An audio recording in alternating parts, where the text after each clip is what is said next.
बिस्मिल्लाहिर्रहमानिर्रहीम, अस्सलाम वालेकुम। बड़ी अजीबोगरीब सूरत हाल हुई है कि ईरान ने भारतीयों पर पाबंदी लगा दी है और पाबंदी इसलिए लगा दी है कि इनको वीज़ा फ्री इन्होंने किया हुआ था, यानी जितने इंडियंस चाहें वो ईरान में चले जाएं और ईरान में जाएं, कोई उनको वीज़ा की ज़रूरत नहीं है, वीज़ा फ्री है, अपने पासपोर्ट पर जाएं, अराइवल हो आसानी के साथ जाएं। और आपको पता है कि बड़ी तादाद के अंदर इंडियंस रहते हैं, मुस्लिम भी हैं, स्टूडेंट भी इवन के जाते रहते हैं। और रिसेंटली हमने देखा था कि ईरान के अंदर बड़ी तादाद में इनके ज़ायरीन भी आते हैं। अब हुआ क्या है, ये बात समझने वाली है कि ईरान ने अचानक से इंडियंस पर पाबंदी लगा दी है और कहा है कि आप आज के बाद ईरान में वीज़ा फ्री नहीं आ सकते। जब भी आना है आपको वीज़ा लेना है। वीज़ा में आपको पता तहकीकात और चीज़ें और जिनकी जिम्मेदारी होती है वो करें या ना करें। सवाल यहाँ पर ये पैदा होता है, वजह क्या है। चले 2 मिनट के लिए पीछे जाएं। कतर के अंदर जो इंडियंस पकड़े गए थे, जो इसराइल के लिए जासूसी कर रहे थे उनकी नेवी के अंदर, क्या हुआ था, कतर ने उनको सजाए मौत दे दी थी और उसके बाद मोदी उनको छुड़ा कर ले गया था। मोदी ने बहुत बड़ी कामयाबी की। वो किसके लिए जासूसी कर रहे थे? इंडिया के लिए तो नहीं वो कर रहे थे, वो इसराइल के लिए जासूसी कर रहे थे। अब इसराइल इसी तरह काम करता है। अब ये बात जरा आप इस पॉइंट को पहले समझे। अब ईरान ने इस बारे में कोई बात नहीं की। जितना मर्जी इंडियन मीडिया पर आ जाए कि जी असल में हो ये रहा है कि बड़ी तादाद में जो लोग जाते हैं ईरान, वो वहाँ पर जाकर मुलाजमतों के लिए जाते हैं, उनको धोखा दिया जाता है, उनसे एजेंट पैसे लेते हैं, उनको ये करते हैं वो करते हैं। बहुत सारी बातें उन्होंने कही हैं कि जी वो इंडियन से आते हैं वहाँ पर, उनके लिए बड़ी फैसिलिटीज़, फिर वो वहाँ पर जाकर अगवा हो जाते हैं, तावान होता है, बड़ा कुछ होता है। इस सारी वजूहात सारी दुनिया के लोगों के साथ होती हैं, ईरान के अंदर भी और हर जगह बाकी। इसका ये मतलब है कि आप वीज़ा बंद कर दे, वीज़ा फ्री, ये मामला नहीं है। ईरान ने इस पर चुप साध ली है, इंडिया इस पर खामोश है। देखिए, इंडिया ने आपको पता अमेरिका के कहने पर उन्होंने तेल लेना इनसे बंद किया हुआ है। यहाँ जो असल पॉइंट समझने वाला है वो पॉइंट ये है कि इस सारी सूरत हाल में ईरान ने रिसेंटली जब इन पर हमला हुआ था, उन्होंने किया क्या कि उन्होंने सबसे पहले उस नेटवर्क को पकड़ने की कोशिश। स्टिल अभी तक वो 100% कामयाब नहीं हो भाई, ये ज़हन में रखिएगा। ईरान में इतना मजबूत नेटवर्क है इसराइल का कि दुनिया में, इसराइल में शायद इतना मजबूत नेटवर्क उनका अपना नहीं होगा जितना ईरान में है। आप सोचें 20 जगहों पर इकट्ठे एक जगह एक वक्त में, यानी डिफरेंट जगहों पर एक वक्त में आपने न्यूक्लियर साइंटिस्ट मार दिए। यानी लेट से मिसाल के तौर पर अगर 10 बजकर कोई टाइम हो तो आपने कई शहरों में एक ही जगह पर सारे बंदे कैसे मार दिए। कोई गाड़ी में बैठ रहा था, कोई सो रहा था, कोई रास्ते में था, कोई कहाँ पर था।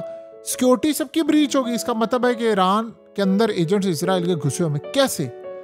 ईरान ने जब रिसेंटली सारे लोगों को पकड़ा तो उनमें बड़ी तादाद में सबसे ज़्यादा जो पकड़े गए थे वो थे गैर मुल्की। और वो गैर मुल्की कौन से थे जो सबसे ज़्यादा पकड़े गए? उनमें अफगानिस्तान के लोग थे। उन्होंने अफगानियों को निकाल दिया। अब बारी आती है कि कौन सा ऐसा मुल्क है जिसके बड़ी तादाद में इसराइल से ताल्लुकात है, वो है इंडिया। कौन जासूसी करता फिर है? अब ये तो जाहिर सी बात है, दुनिया में कोई बात होती नहीं है कि वीज़ा फ्री हो और इंडियंस को इसराइल ईरान में ना भेजे जासूसी करने के लिए। सवाल ही पैदा नहीं होता, सवाल ही पैदा नहीं होता, सवाल ही पैदा नहीं होता। ईरान काफ़ी अरसे से तहकीकात कर रहा था कि बैरून मुल्क किन के राब्ते हैं, कौन यहाँ पर जासूसी करता है, कौन से ममालिक हैं। उन्होंने चुन चुन कर जो जो ममालिक थे उनके खिलाफ इकदाम करने शुरू कर दिए। क्योंकि जब आप वीज़ा फ्री होते हैं तो लाखों की तादाद में लोग आते हैं, पता ही नहीं चलता आगे फिर उन्होंने इराक जाना होता, बहुत सारी चीज़ें हैं। तो यहाँ असल मसला ये शुरू होता है इसराइल के लिए। आप ये सोचें कि मोदी के कतर से ताल्लुकात अच्छे नहीं थे, फिर वो जासूसी क्यों कर रहे थे वहाँ पर लोग?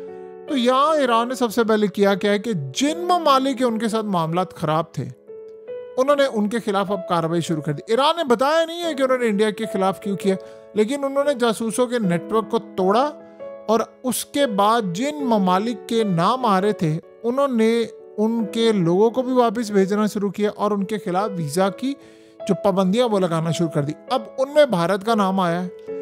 भारत का आपको पता है कि पासपोर्ट रैंक बिल्कुल अप डाउन हुआ है, यानी काफ़ी नंबर्स उनके गिर चुके हैं। देखिए, पाकिस्तान की बात ना करें, पाकिस्तान का तो दुनिया में चौथा वर्ष से ही पासपोर्ट है। हम तो कई सालों से इस पोजीशन में, हम कितनी नीचे हो रहे हमें नहीं पता, हमारी तो अब बात ही ना करे। बात हो रही है इस वक्त इंडिया की। तो इंडिया की बड़ी तादाद के अंदर लोग ईरान जाते हैं और ईरान में जो जासूसी का नेटवर्क है वो सारा बाहर से है। यानी आप इमेजिन कर लें, इतना मजबूत नेटवर्क कि उनका चीफ नहीं बचा, उनके लोग नहीं बचे। अब इनमें एक चीज़ बड़ी ख़तरनाक होती है, जब आप वीज़ा फ्री करते हैं तो उसमें क्या होता है, मिसाल के तौर पर आपके किसी मुल्क से लोग चले गए हैं 50,000, मिसाल के ले लें 50,000 या 1 लाख बंदा गया हुआ है या 2 लाख बंदा चला गया है, कुछ किसी इवेंट के मौके पर चला गया है, कोई इवेंट आ गया, इस्लामिक त्यौहार आ गया और ईरान में चले गए। अब लट से वो यहाँ से आए, लाखों की तादाद में लोग आए हैं। अब आप ये सोचे उसी दौरान रिजीम चेंज ऑपरेशन हो जाता है और वही 1 लाख 1.5 लाख 2 बंदा जिनको वीज़ा फ्री किया हुआ है वो अचानक से सारे उस एहतजाज में शामिल हो जाते हैं। उनकी देखा देखी बाकी, ये जब भी रिजीम चेंज होता है, आवाम को सड़कों पर लाना होता है, ट्रिक ये होता है कि पहले लोगों को सड़कों पर लाया जाए, फिर उसके बाद उसमें आम लोग भी शामिल हो जाते, जो दबक कर बैठे हिम्मत पकड़ते वो भी आ जाते। ये इनके लिए बड़ा मसला पैदा हुआ है और उनको ये लगा कि यार ये सूरत हाल तो बड़ी खतरनाक है। और इसमें जाहिर सी बात है, भारत के ईरान के साथ ताल्लुकात बड़े अच्छे थे, लेकिन ताल्लुकात उनके कतर के साथ भी थे। तो उन्होंने जो नेटवर्क पकड़े, उनके इंटरनेशनल जड़ें बड़ी मजबूत निकली। उन्होंने अब इंडिया को ऑफिशियली नहीं कहा, यानी एक होता है कि बाज़ाब्ता तौर पर जो ऐसी बयान जो ओपनली सामने जो भी बात किया ऑफ द रिकॉर्ड की है, तो इस सूरत हाल में इंडिया सफाइयाँ दे रहा नहीं, जो हम यहाँ से जाते एजेंट धोखा देते। भाई ईरान में आप जॉब्स लेने गए, उनकी तो अपनी करेंसी डाउन है, उनका तो अपना बेड़ा करके आपको वहाँ पर फारसी बोलनी पड़ेगी, इंग्लिश वहाँ पर आती नहीं है, ऑलमोस्ट बहुत कम लोगों को आती है, ना होने के बराबर है। तो ज़्यादातर तो वो फारसी बोलते हैं। अब न्यू जनरेशन है, वो चले इंग्लिश बोल लेती है, थोड़ी समझ लेती है और बेहतरी आ रही है। लेकिन इस सूरत हाल के अंदर इंडियंस को उन्होंने कहा आप जय फारिग हैं, हमारी तरफ से हमने आपको एंट्री नहीं देनी, तेल भी उन्हें लेना। उनको पता है कि दुनिया में, देखिए 2 चीज़ें आप ज़हन में रखिए, आपको पता है रिसेंटली पाकिस्तान और ईरान के ताल्लुकात कितने बेहतर हुए हैं। अब यहाँ पर बात करके सिर्फ समझे, ईरान के ऑफिशियल्स ने कहा है इसराइल और ईरान जंग में जो पाकिस्तान ने हमारा साथ दिया हम सारी ज़िंदगी नहीं भूलेंगे। इसको बस आप इन्वर्टेड कोमास में समझे। इस सारे मामले पर एक बात आप अच्छी तरह समझे, ईरान को उस टेक्नोलॉजी में किसने बचाया है, जब भी क्रेडिट जाएगा रशिया को जाएगा, चाइना को जाएगा, वरना आज ईरान में ना आयतुल्ला जिंदा होते, ना ईरान के अंदर ये मामला होता, रिजीम चेंज ऑपरेशन भी उनका फेल हुआ। आपको पता है कि ईरान में सबसे बड़ा झटका क्या लगा था? 2 चीज़ों का झटका कभी भी इजराइल नहीं भूल सकता।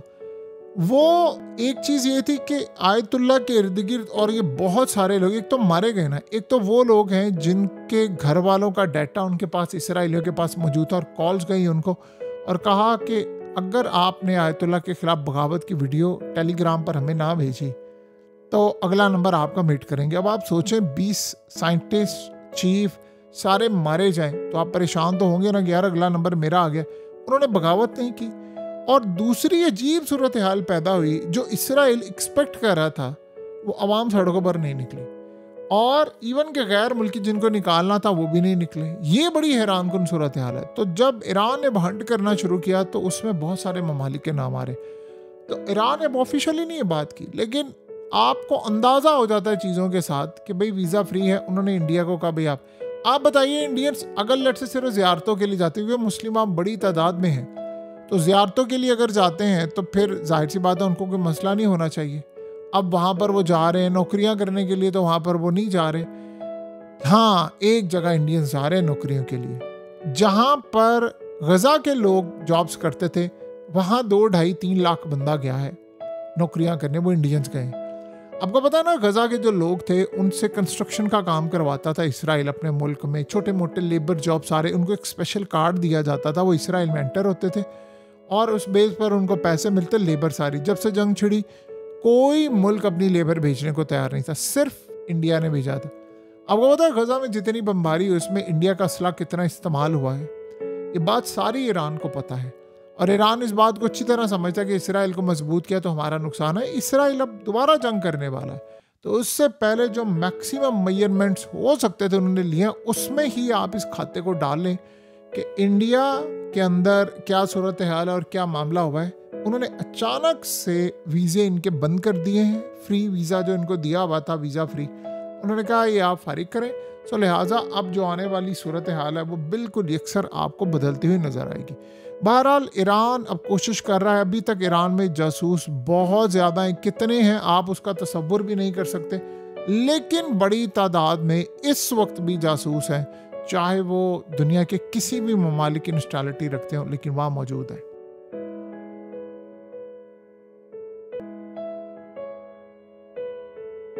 हकीकत टीवी को सब्सक्राइब करना मत भूलें, वीडियो को लाइक करें, शेयर करें और कमेंट सेक्शन में अपनी राय का इजहार ज़रूर करें।